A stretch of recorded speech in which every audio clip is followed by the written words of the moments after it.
ओम श्री गुरुदेव दत्त श्री स्वामी समर्थ। नमस्कार मित्रांनो, आज आपण चंपाषष्ठी आणि त्या नवरात्र उत्सव याबद्दल माहिती बघणार आहोत।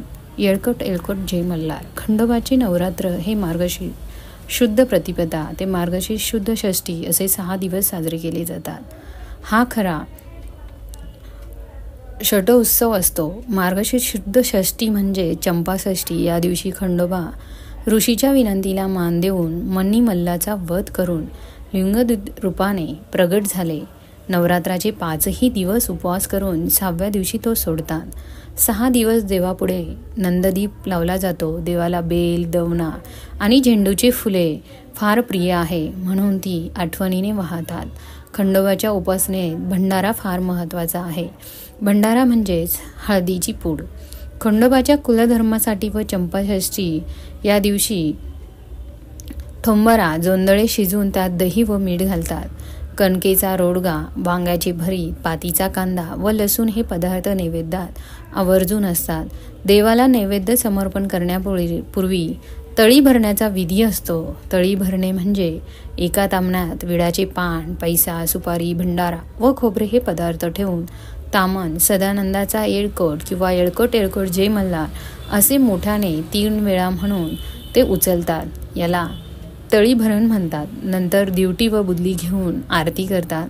देवाकडे तोंड करून भंडारा आणि खोबरं उधळतात व प्रसाद वाटतात।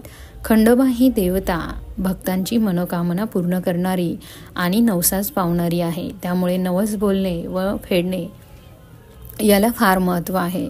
रविवार हा खंडोबाच्या मानण्यात आलेला आहे।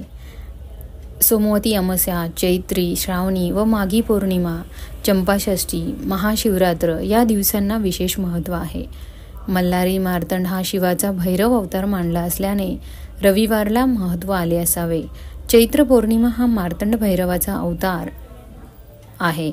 श्रावणी पौर्णिमेस मल्हारी व बाणा यांचा विवाह झाला।